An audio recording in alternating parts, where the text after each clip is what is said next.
The last season of the Bad Batch has finally arrived and we need to break it down, so let's get straight into episode 1.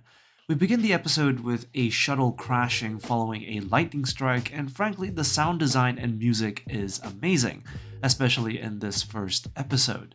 The crew of the ship are killed by some unknown beast following Hemlock's decision to abandon them, and it's pretty interesting to note here that while the Empire has a base on Tantiss, it does not have full control over the planet Weyland, a point which Omega exploits in a later episode. We find Omega in her cell, and it becomes pretty evident that these are still early days of her captivity. Her clone sister Emrie picks her up and the two walk by a dejected looking Crosshair, and judging by the body language of the other clones behind him, the other clones look equally as defeated. Emrie takes blood samples from the clones and Omega, and as Emrie takes a sample, Omega flinches, and we learn that Emrie was sent away from Kamino, which is why Omega never saw her.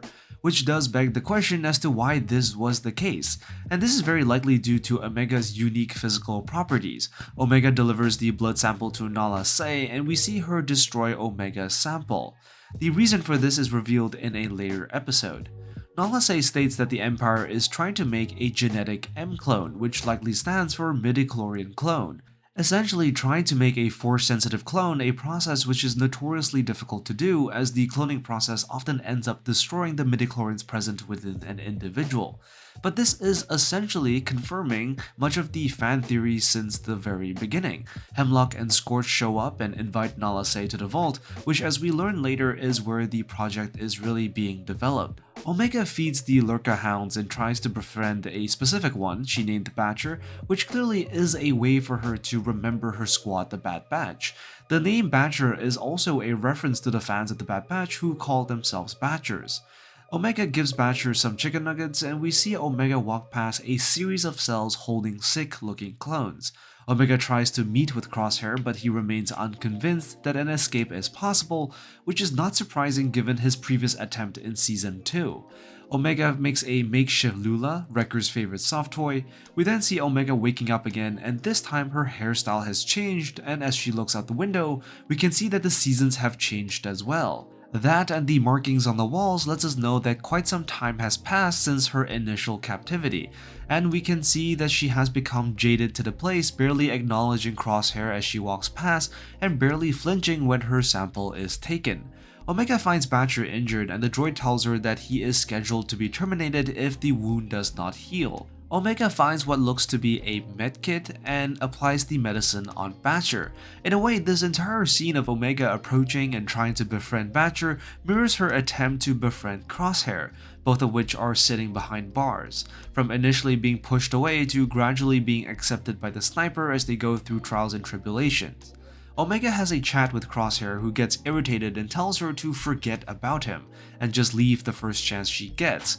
Crosshair essentially tries to get her to think like a cold-hearted soldier, but Omega refuses, even after the sniper tells her he would leave without her.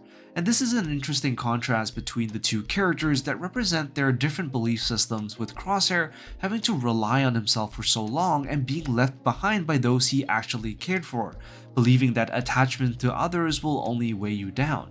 Whereas Omega, on the other hand, having been through thick and thin with the Bad Batch, has come to realize that having people around you is a source of strength and not a liability like Crosshair is suggesting. Omega gets up to leave, and we then hear Crosshair tell her, "I belong in here."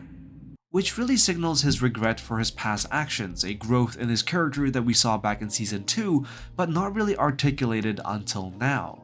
Omega gets a surprise inspection, and Straw Lula is confiscated. We then get to hear an update from Hemlock and Nala Se that the project is moving forward, albeit at a very slow pace.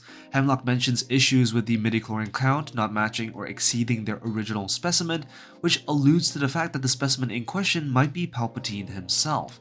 Omega crushes the droid after learning the Batcher was about to be terminated, and Hemlock and her have a face-off before he threatens to hurt Crosshair. We then move on to episode 2, where we see the return of Roland Duran, who was first introduced back in episode 13 of the first season, attempting to take over Sid's parlor and trade spice with the Pikes, an incident which left him without a horn. We also finally get to see Lady Durand, the head of the Durand Syndicate, and was also previously mentioned in the same episode. We see a captain of the Syndicate get executed before Hunter and Wrecker arrive, bringing the pike that was responsible for Roland losing his horn.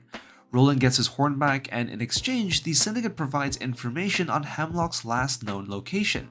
Roland wishes them good luck, and it seems like the Bad Batch have gained a surprising ally for the future. The scene also seems to set up a looming criminal war between the Pikes and the Durands, with the Pike screaming, "This isn't over, Durand!" at the end. We see Hunter check the screen, and in the background we see a screen with several planets with 3 of them marked in red. Likely a checklist of suspected locations that Hunter and Wrecker have already visited. We also get a look at Tech's shattered goggles, which basically confirm that he is indeed dead, no revives this time. Having his goggles on hand would mean that the team did go back and attempt to recover his body, which basically ruins any theories of his return. We cut to Lula, and this quick scene speaks volumes about what Hunter is thinking, which is that after losing Tech, he really can't bear to lose Omega as well. Wrecker tells Hunter that Echo and Rex can only meet them after 2 rotations and reminds him of the cost of the last time they tried to go in without backup, alluding to the death of Tech. The two land on a jungle planet, and Wrecker remarks that it smells like a rancid Jotas, which refers to a species of predators on the planet Zepho from the game Fallen Order. They find that Hemlock's base has been destroyed in an orbital bombardment. The two encounter 2 clone cadets named Stack and Deke. Both are definitely entirely new characters, although it is worth noting that Stack shares the same name as an ARF trooper in the Clone Wars show at the Battle of Ryloth. The two lead them back to their hideout, but on their way, Wrecker disturbs some slither vines. The cadets explain that they are the result of an Imperial experiment gone wrong, which is why the Empire ordered Base Delta Zero, destroying the base. We then get to see Mox, and it is worth noting that Mox here is voiced by Daniel Logan, the actor who played young Boba Fett in the Clone Wars. We learned that the Empire brought these cadets from Kamino to this planet for experimentation as well, and the subsequent destruction of the base left them as the only survivors. The conversation between them also highlights the cadets' distrust for their own brothers who also left them behind prior to the orbital bombardment, which is further highlighted when 2 of the cadets refuse to help Wrecker and Hunter. This really reflects the impact the Empire has had on the clones beyond just taking their lives. The actions of the Empire have cut so deeply that the once rock-solid brotherhood clones shared is now called into question. There is a clear fragmentation and adoption of everyone for himself mentality that has come about from the Empire's manipulation and persecution. And this is really a continuation of the theme of brotherhood and trust planted in the first episode, with Omega's refusal to leave Crosshair behind despite his reluctance. This will perhaps set up the theme of the season, which will be about the clones finding each other again, recovering what they have lost, and rekindling their brotherhood. As Deke takes Hunter and Wrecker further into the base, they are attacked by vines, which then severed mutated into its own independent organism, really just something out of a horror movie. Mox and Stack contemplate stealing their ship and bailing, and as they board the ship, Stack comments about a DC-17, which is a hand blaster used by many elite troopers. Back at the abandoned base, it turns out that the vines are actually the tentacles of a submerged Sarlacc pit, which must have been mutated by the Empire to have those extra abilities. The team end up dropping explosives and a thermal detonator down the mouth of the Sarlacc and manage to make a hasty escape. Hunter then decides to drop the cadets off at the island on Pabu, something which we visited in the previous season.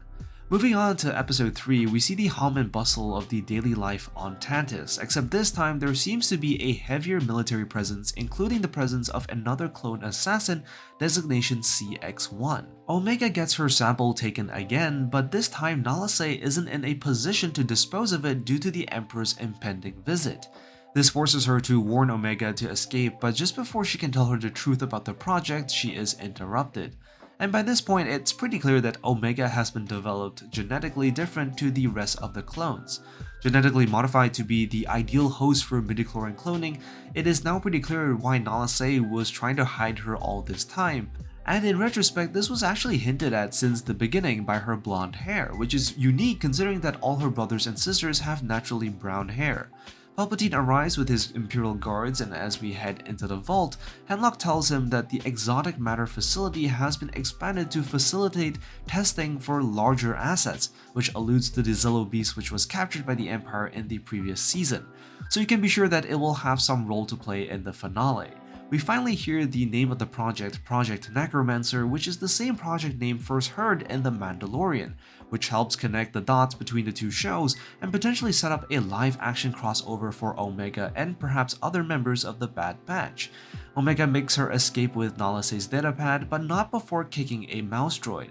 Omega gets Crosshair to distract the guards, and Crosshair attempts to distract by what sounds like a clone variation of the Jedi mind trick, which was pretty comical. Unlock this cell. What did you say? The two make their escape via the Lurca hound cages, stunning Emrie in the process. Palpatine inspects the project and emphasizes that Tantiss must remain hidden. Hemlock tries to make a bid to be promoted to Minister of the Imperial Science Corps, something which Palpatine seemingly promises, but likely contingent on Project Necromancer's success. So you can bet that this isn't going to happen, considering that work on Project Necromancer continued all the way to the sequel era. Hemlock is informed about Omega and Crosshair's escape and immediately sets out to catch them. Omega and Crosshair encounter a beast known as the Dryax, which was likely the beast that killed the stormtroopers back in episode 1. Crosshair tells her to follow Plan 72, and the two manage to take over the Imperial ship while picking out Batcher in the process. And the synergy between the two is quite impressive, a testament to Tech's training of Omega. They managed to escape, but not before the ship was damaged, and not before Emrie informs Hemlock that Omega is the specimen they were looking for, essentially meaning that Omega's blood can support the transfer of midichlorians without any degradation, a key element in Palpatine's plan to clone himself. Anyways, that's all for this breakdown of episodes 1, 2, and 3, and what a smashing return for the Bad Batch. I cannot wait for the next episode, so be sure to leave a comment down below and let me know what you think. Be sure to like and subscribe, and I will see you in the next one. I'm the Lost Acolyte, And I have spoken.